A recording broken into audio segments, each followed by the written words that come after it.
하나님의 말씀 누가복음 24장 36절에서 39절까지입니다.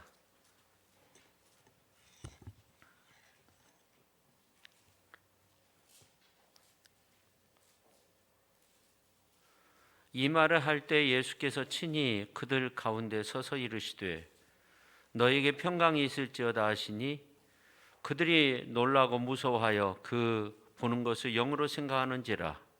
예수께서 이르시되 어찌하여 두려워하며 어찌하여 마음에 의심이 일어나느냐. 내 손과 발을 보고 나인 줄 알라. 또 나를 만져보라. 영은 살과 뼈가 없으되 너희 보는 바와 같이 나는 있느니라. 아멘. 아멘. 박수로 하나님 앞에 영광 올려드리겠습니다. 기도하겠습니다.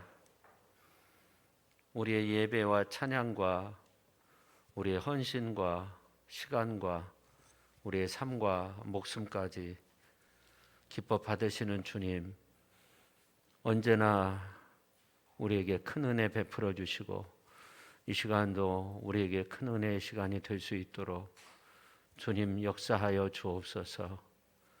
주께서 오늘 한날의 삶도 받으시고 또 우리의 교회와 또 우리의 모든 것들을 받으셔서 하나님의 큰 기쁨을 이루는 그러한 축복된 삶이 이루어지게 하시옵소서. 예수님의 이름으로 기도하옵나이다. 아멘. 오인숙 작가 글에 가장 큰 상처라는 그런 제목의 글이 있습니다. 그 내용은 어느 청년이 큰 실수를 해요. 그래서 마을 사람들에 의해서 막 지탄을 받는 거예요. 돌을 맞는 거죠. 참 나쁜 청년이라고. 근데 꿋꿋이 그 어려움을 잘 이겨냅니다. 언젠가는 나를 이해해 줄 날이 있을 거라고, 내가 지금 실수했지만 다시금 일어설 수 있을 거라고 그렇게 생각을 해요. 그런 가운데 있는데 이 청년의 스승이 그 마을을 지나가다가 그 마을 사람들이 이 청년에 대해서 막 뭐라고 하는 소리를 듣게 돼요. 그래서 그 스승이 자신도 뭔가는 좀 던져야 되겠다 이렇게 생각을 해서 가다가 장미꽃을 꺾어서 그 제자 청년을 향해서 던지게 돼요. 근데 돌에 맞아가면서도 아주 그냥 꿋꿋하게 버텼던 이 청년이 그 장미꽃에 맞아가지고 완전히 쓰러지게 되었다는 그런 이야기입니다. 그러면서 오인숙 작가는 이런 말을 해요. 가장 깊은 상처는 믿고 사랑했던 사람이 주는 상처이다. 가장 깊은 상처는 믿고 사랑했던 사람이 주는 상처이다. 저는 분명 저와 여러분이 오인숙 작가의 글처럼 이런 상처를 경험했을 거라고 생각됩니다. 그리고 오늘 또 그런 상처를 경험하고 그런 상처를 주면서 살고 있는지도 모릅니다. 그런 의미에서 저는 효경의 첫머리에 신체 발부 수지 부모라는 그 교훈이 굉장히 크다고 생각합니다. 공자가 집에 머물러 있을 때 증자가 시중을 들게 돼요. 증자가 시중을 들고 있는데 공자가 이런 말을 해요. 선왕께서 덕과 요령 있는 방법으로 천하의 백성들을 따르게 함으로 화목하게 살도록 하여 위아래가 원망 없도록 하였는데 내가 이것을 알고 있느냐? 그렇게 물으니까 증자가 벌떡 일어서면서 불민한 제가 어떻게 그것을 알겠습니까? 그때 공자가 말했어요.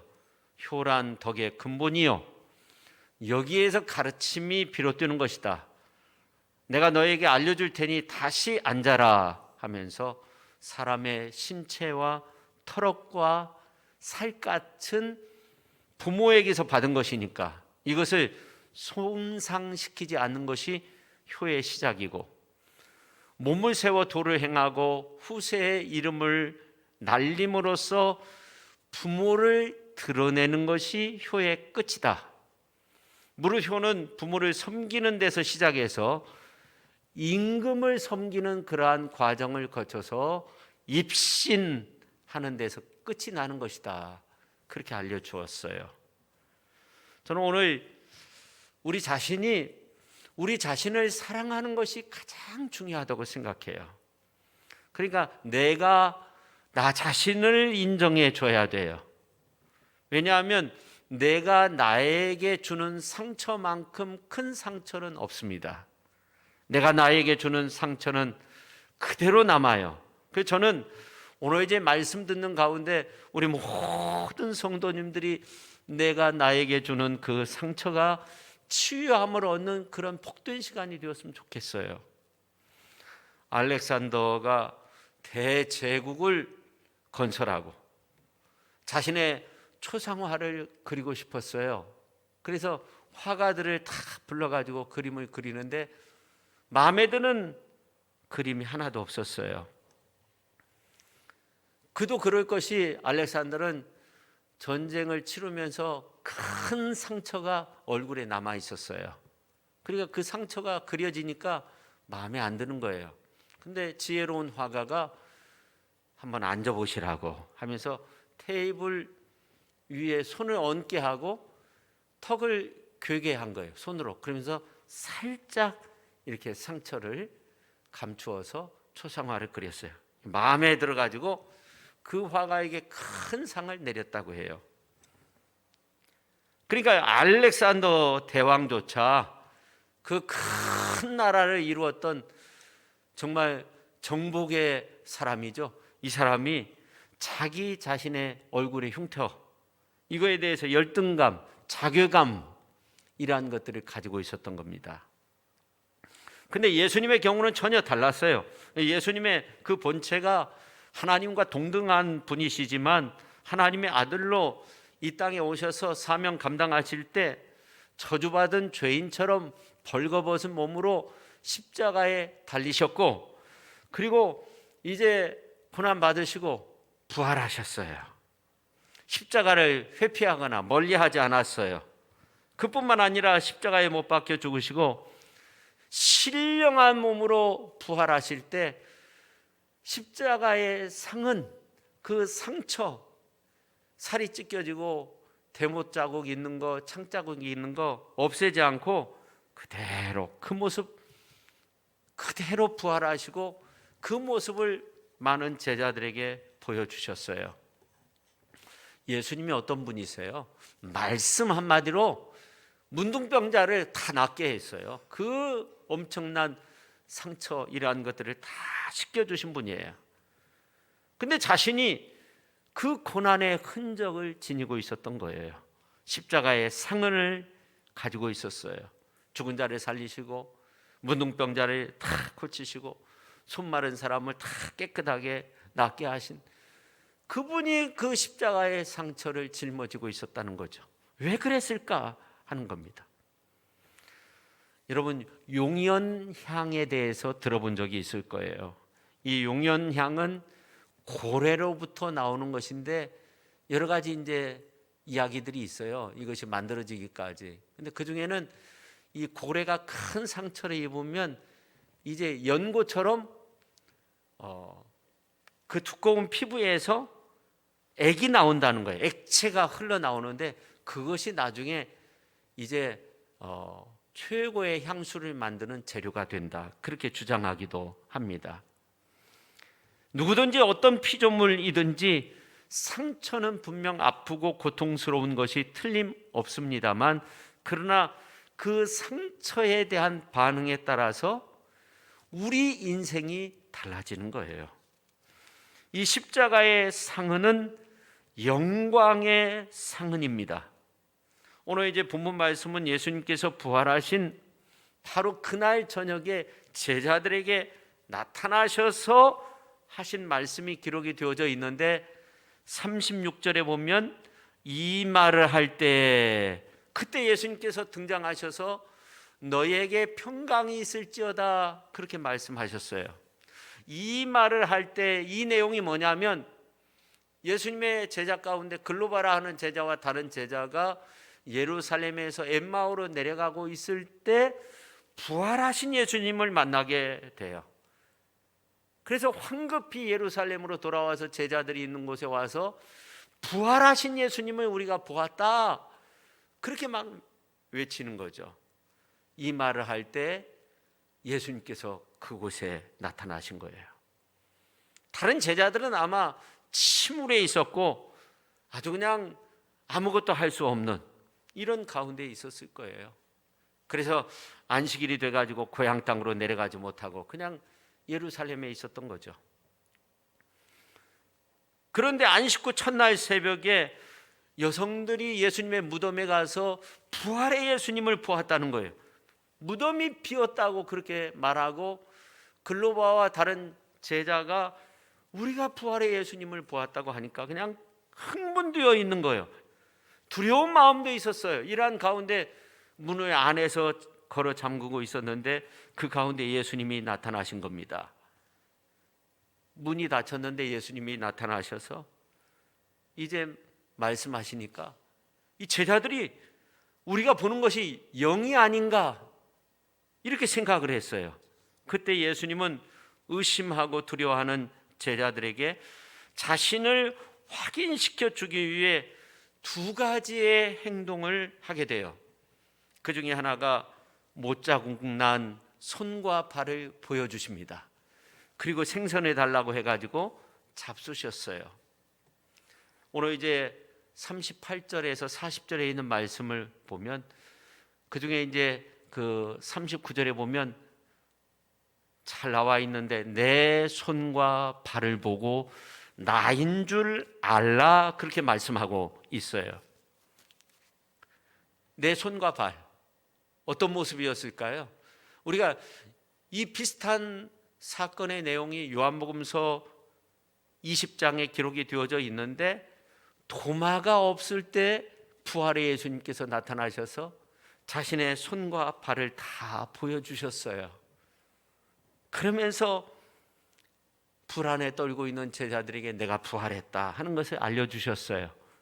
도마가 왔을 때 제자들이 깜짝 놀란 그 모습으로 우리가 부활의 예수님을 보았다. 그러니까 도마가 나는 내가 직접 내 눈으로 부활의 예수님을 보아야 되고 그 창자국 못자국 내가 눈으로 봐야 되고 손으로 만져봐야 내가 믿겠다 그렇게 말을 하잖아요. 근데 놀라웠게 이제 예수님께서 도마가 있는 가운데 나타나셔요. 그래가지고 말씀하시는데 요한복음서 20장 27절에 기록이 되어져 있습니다. 우리가 같이 한번 읽어볼까요? 자, 시작. 도마에게 이르시되 내 손가락을 이리 내밀어 내 손을 보고 내 손을 내밀어 내 옆구리에 넣어보라. 그리하여 믿음 없는 자가 되지 말고 믿는 자가 되라. 아멘. 그러니까 도마가 실제로 못자국을 보고 못자국을 만져보고 뭐 이런 내용은 없지만 아마 분명히 보고 만졌을 거예요.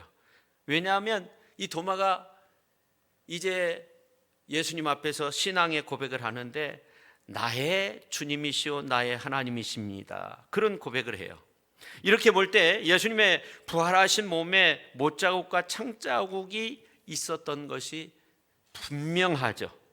전능한 능력으로 일하는 것들을 다 없앨 수 있지만 예수님은 이제 그런 상처 자국을 남겨놓으셨어요. 우리가 부르는 찬송가 25장 2절에 보면 면류관 벗어서 주 앞에 들이세 그 몸에 그 손과 몸의 상처가 영광 중 빛나네. 이런 가사처럼 예수님의 그 부활체에 남아있는 이 상흔은 절대로 부끄러운 그런 상처가 아니었어요. 영광의 상처이죠. 영광의 상흔이 되는 겁니다. 그리고 이 십자가의 상흔은 십자가와 부활의 보증이 되는 겁니다. 그래서 오늘 이제 39절에 있는 말씀을 보면 예수님이 부활하고 난 다음에 제자들에게 나타나셔서 하신 말씀이 나오는데 내 손과 발을 보고 나인 줄 알라 또 나를 만져보라. 영은 살과 뼈가 없을 때 너희 보는 바와 같이 나는 있느니라 그렇게 말씀하고 있어요. 그러니까 예수님의 손과 발에 남은 상처는 분명히 십자가상에 죽으셨다가 부활하신 그 상처임을 보여주고 있는 거예요. 입증해주고 있는 거예요. 도마도 그것을 보고 믿게 된 거예요. 상처가 있음으로써 야, 이게 예수님이구나, 부활하신 영의 모습이 아니라 아주 예수님께서 십자가상에서 모진 고난을 받으셨는데 그 모습 그대로 부활하셨다 하는 것을 보여주고 있는 겁니다. 그래서 이것은 구원의 보증이 되는 겁니다. 예수님이 나의 죄를 대신 지고 십자가상에서 죽으시고 부활하셨다는 그 사실을 우리가 믿음으로써 구원받게 되는 줄로 믿으시기를 바랍니다. 어떤 사람들은 어떻게 예수님 믿는다고 해서 우리가 구원받을 수 있어? 그렇게 의심하는 경우도 있어요. 그러나 성경은 분명히 말씀하고 있어요. 사람이 마음으로 믿어 의에 이르고 입으로 시인하여 구원에 이른다고 그렇게 말씀하고 있어요. 부활하신 예수님이 이 못자국을 보여주면서 십자가의 상흔을 보여주면서 이것을 보아라, 이 못자국이 너희를 위한 것이다.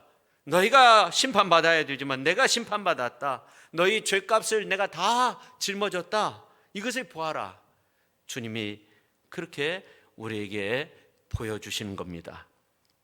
그 다음에 구원의 증표뿐만 아니라 승리의 증표가 되는 겁니다. 우리 성도님들이 지상에 사는 동안에 많은 환난을 겪을 수 있습니다. 그러나 결국은 승리할 수 있는 겁니다. 주님이 십자가를 지셨지만 부활의 영광을 이루신 것처럼 오늘 우리들도 이 땅 가운데 고난의 길을 걸을 수 있지만 우리가 예수님 안에서 승리하게 되는 줄로 믿으시기를 바랍니다.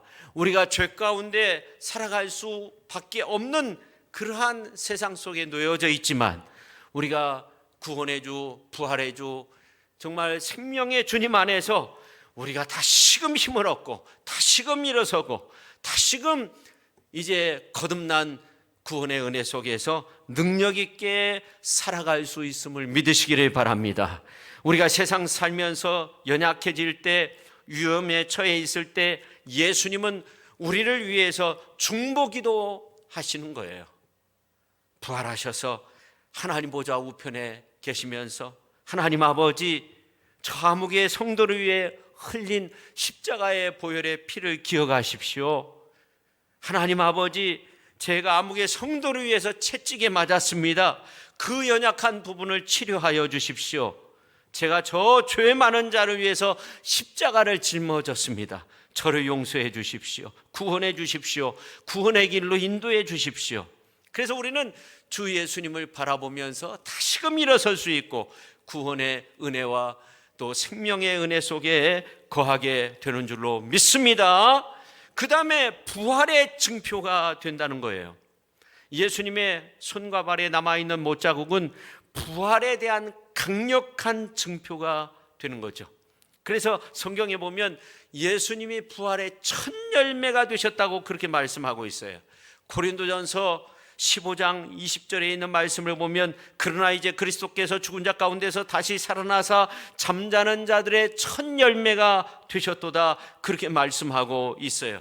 이 첫 열매라는 그 의미를 우리가 한번 생각해 봐야 돼요.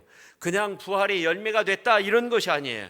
부활의 첫 열매, 다시 살아나사 잠자는 자들의 첫 열매가 되셨다 그렇게 말씀하고 있어요. 예수님이 부활하심으로 말미암아 오늘 우리들도 부활의 영광을 누릴 수 있게 되었다고 성경은 우리에게 말씀하고 있는 것입니다. 그래서 첫 열매라고 그렇게 말씀하고 있는 거죠.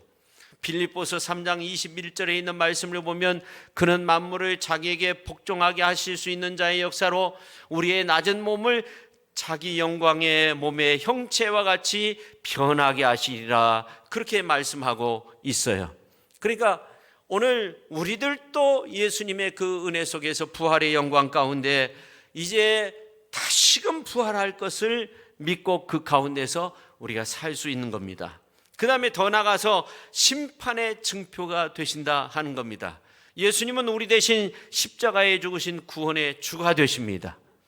예수님은 부활의 첫 열매가 되셨어요. 부활의 주가 되세요. 예수님은 승천하셨어요. 또 예수님은 다시금 재림하십니다. 재림하실 때 우리 예수님은 심판의 주로 오시는 거예요. 그래서 우리 주님은 하나님 보좌 우편에서 우리를 위해서 간구하실 때 하나님 아버지 이 못자국을 보세요.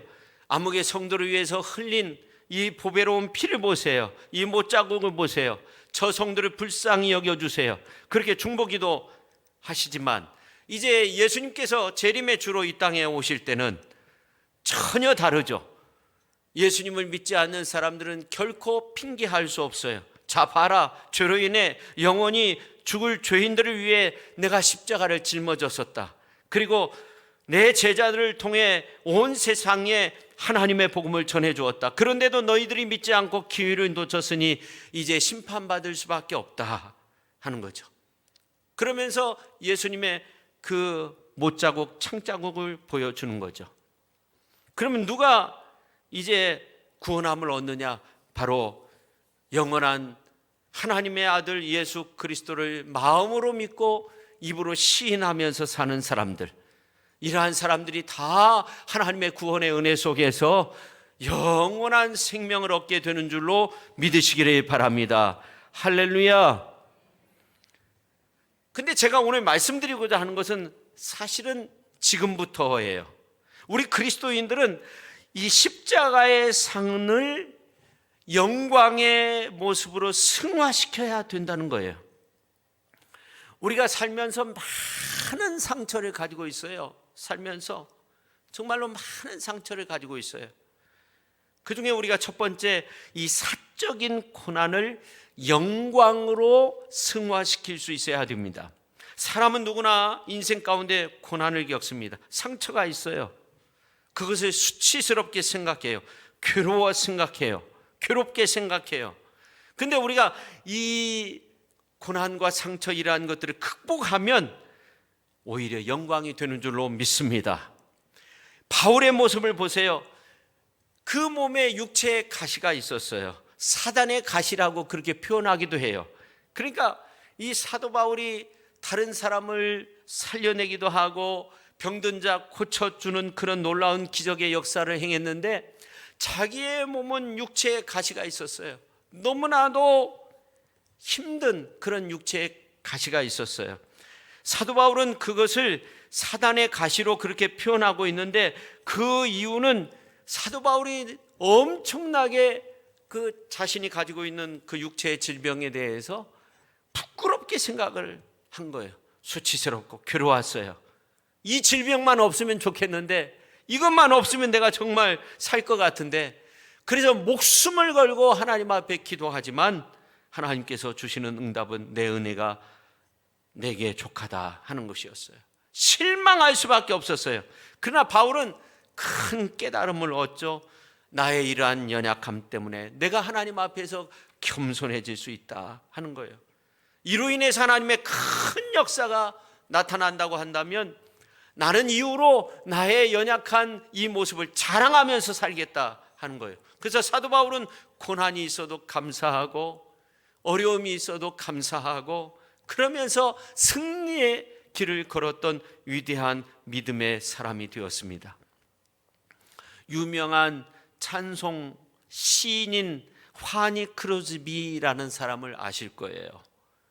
이분이 오늘 우리가 함께 불렀던 찬송가 240장을 작사하였던 사람인데 생후 6주 만에 눈이 멀게 돼요. 앞을 볼 수가 없었어요.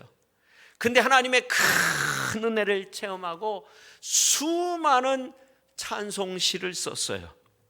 한 번은 어느 분이 와가지고 혹시 인생 살면서 장애를 주신 하나님 앞에 섭섭한 그런 마음을 가진 적이 없습니까? 그렇게 물으니까 그가 대답하기를 아니요, 저는 다시 태어나도 이 모습 이대로 태어나길 원합니다. 왜냐하면 제가 천국에 가서 처음으로 제 눈을 뜨게 될 때 첫 번째 시야에 주님의 얼굴을 담고 싶기 때문입니다. 그렇게 말을 했다는 거예요. 여러분, 이 세상에서 눈 뜨고 나쁜 짓 하는 사람들이 얼마나 많습니까? 범죄에 빠져서 사는 사람들이 얼마나 많이 있습니까? 그러나 이 사람은 정말 내가 처음으로 주님의 모습을 보면 좋겠다 하는 거예요. 오늘 우리는 우리가 받는 그러한 고난, 이러한 것들도 신앙 안에서, 우리가 신앙 가운데서 영광으로 승화시켜야 돼요. 환희 크루즈비와 같이, 그리고 사도 바울과 같이 우리가 가지고 있는 그러한 어떤 아픔, 고난, 역경, 우리가 처해 있는 그러한 여러 가지 어려운 문제도 신앙 안에서 그것을 잘 극복해서 영광된 모습으로 바꾸어낼 수 있어야 됩니다. 그리고 또 한 가지는 우리는 그리스도를 위한 고난으로 영광의 상을 만들어 가야 됩니다. 성도 여러분, 우리는 언젠가는 부활의 몸을 입게 되는 거예요. 그리고 주님 앞에 서게 되는 거예요. 오늘 이제 새벽에 요한복음서에 있는 말씀을 통해서 함께 은혜를 나누었는데, 부활의 신앙에 대해서 말씀을 통해 함께 은혜를 나누었어요. 초대 크리스찬들의 모습을 보면 그 많은 핍박 가운데서도 신앙을 지킬 수 있었던 것은 부활의 신앙이 있었어요. 이념적인 어떤 부활의 신앙이 아니에요. 내 몸이 부활할 것을 믿었던 거예요. 그러니까 오늘 이 시대 속에서 많은 어려움이 있지만 이러한 어려움을 참아낼 수 있고 극복할 수 있는 힘이 어디에 있느냐? 이 부활의 신앙이 있어야 되는 거예요. 부활의 신앙이 있으면, 내 몸이 부활할 것을 믿으면 영원한 천국에 대한 소망을 가지고 살아갈 수 있고, 그리고 영원한 생명 얻을 것을 생각하면 이 땅 안에서의 조금의 고난도 역경도 잘 참아낼 수 있는 거예요. 그냥 하나님의 통치를 이루고 그냥 하나님의 나라가 서고 이 정도가 아니라 내 몸이 부활하게 된다, 내 몸이 신령한 육체를 얻는다. 지금은 어렵고 고난 속에 있지만 그러나 영광의 모습으로 내가 변화될 것을 믿으면 지금의 어려움을 극복할 수 있다는 겁니다. 여러분, 부활장 하면 고린도전서 15장인데 41절에 보면 이런 말씀이 있어요. 해의 영광이 다르고 달의 영광이 다르며 별의 영광도 다른데 별과 별의 영광이 다르다는 거예요. 해의 영광이 있고 달의 영광이 있고 별의 영광도 있고, 별마다 밝기가 다 다르잖아요. 어떤 별은 보이지도 않아요. 그때 어떤 별은 아주 환하게 빛나요. 바울은 어떤 소망이 있습니까? 주님의 나라에서 해처럼 환하게 빛나는 그런 소망이 있었던 거예요. 그래서 해의 영광이 있다는 거예요. 해의 영광이 다르고 달의 영광이 다르다고 그렇게 말씀하고 있어요. 오늘 우리가 이제 귀한 사명을 받고 임직을 받고 하나님 앞에서 세움받아서 이제 충성되이 그 귀한 사명을 잘 감당하는 것이 중요해요. 오늘 우리가 주의 영광을 위해서 이제 고난을 내 육체에 채운다는 그런 마음으로, 사도 바울의 그 고백이 있잖아요. 주의 남은 고난을 내 육체에 채운다는 그 믿음으로 사도 바울이 살았어요. 주님이 남겨놓은, 주님이 우리를 구원시키기 위해서 남겨놓은 고난의 자리가 없어요. 주님이 다 십자가상에서 우리의 모든 죄와 허물, 그 고난, 역경, 모든 것들을 다 담당하셨어요. 대신 짊어지셨어요. 근데 사도 바울은 어떻게 고백하냐면 내가 주님이 남겨놓은 그 고난을 짊어지겠다는 거예요. 그러니까 스스로 그 고난의 현장을 향해서 나아가는 거예요. 내가 십자가를 지기 위해서 그 고난을 향해서 나아간다는 거예요. 그랬을 때 어떻게 돼요? 해의 영광이 있다는 거예요. 해의 영광이 다르고 달의 영광이 다르고 별의 영광도 다르다고 그렇게 말씀하고 있어요. 오늘 우리 교회가 이제 창립 90주년을 맞이해서 이렇게 교회를 건축하고 16년 만에 헌당식을 하게 됐어요. 교회를 크게 이렇게 건축하고 헌당식을 하게 됐는데, 이 헌당이 있기까지 모든 빚을 다 갚고 하나님 앞에 바쳐지기까지 얼마나 많은 성도님들이 애를 썼는지 모릅니다. 정말로 어려운 가운데 이렇게 튼튼하게 이렇게 교회를 짓고 또 헌당을 하게 되고, 헌당하기 위해서 아껴서 헌금하고 또 바자회하고 뭘 팔기도 하고 막 이렇게 해서 하나님 앞에 드려지는데, 주를 위한 그러한 고난 주님이 다 아시는 줄로 믿습니다. 해처럼 빛나는 그런 모습으로 하나님 앞에 아름답게 서게 될 줄로 믿습니다. 모든 성도님들이 이 일을 위해서 힘쓰고 노력했는데 정말 하나님의 은혜 속에서 이렇게 헌당식을 하게 돼서 정말 너무너무 감사해요. 이 어려운 때 건강한 모습으로 이렇게 헌당식을 주관하게 된다는 것도 저는 너무나도 감사했어요. 우리 모두가 감사와 영광을 하나님 앞에 올려드려야 될 줄로 믿습니다. 그래서 바울은 해의 영광을 바라보면서 그렇게 믿음의 길을 걸어가라고 고린도 교인들을 향해서 말씀하고 있어요. 그리스도의 남은 고난이 없지만 그러나 그 고난을 내가 짊어지는 마음으로, 주님이 다 십자가상에서 고난을 받으셨지만 이제 주님이 받으신 그 십자가의 못을 빼는 마음으로, 내가 대신 이제 못에 박힌다는 그런 마음으로 주의 영광을 위해서 살 때 주님이 우리에게 해의 영광으로, 주님 앞에 설 때 부활의 영광 가운데 큰 은혜를 주시는 줄로 믿으시기를 바랍니다. 그래서 바울은 갈라디아서 6장 17절에서 이런 고백을 해요. 이후로는 누구든지 나를 괴롭게 하지 말라. 내가 내 몸에 예수의 흔적을 지니고 있노라. 여러분, 예수님의 흔적이 뭘까요? 예수님의 흔적이 뭘까요? 주님을 위해 당한 고난의 상처를 말하죠. 주님을 위해서 받는 고난의 상처, 주님을 위해서 고난도 마다하지 않는 것, 그것이 수치가 아니라 자랑으로 여기고, 그것이 결국 주님 앞에서는, 주님 앞에 설 때는 영광의 상흔이 된다는 겁니다. 마치 군인이 조국을 위해서 전장터에 나가서 싸우다가 상처를 입은 것과 같은 거죠. 그 상처는 영광이고 그 상처는 나중에 영광의 면류관이 되는 줄로 믿으시기를 바랍니다. 여러분, 우리가 지난날 돌아보면 나의 실수, 나의 죄로 인해서 고난당하면서 울고불고 그렇게 그런 모습으로 살았던 우리의 모습은 아닙니까? 이제 남은 생에 모든 고난을 정말 하나님의 영광으로 승화시킬 수 있는 그런 모습으로, 그래서 주님을 위해서 고난받는 그러한 모습으로 이제 주님의 복음과 교회를 위해서 수고하고 헌신하고 힘쓰는 가운데 영광의 상흔을 남길 수 있는 그러한 훌륭한 믿음의 사람들이 오늘 우리의 모습이 되어야 할 줄로 믿습니다.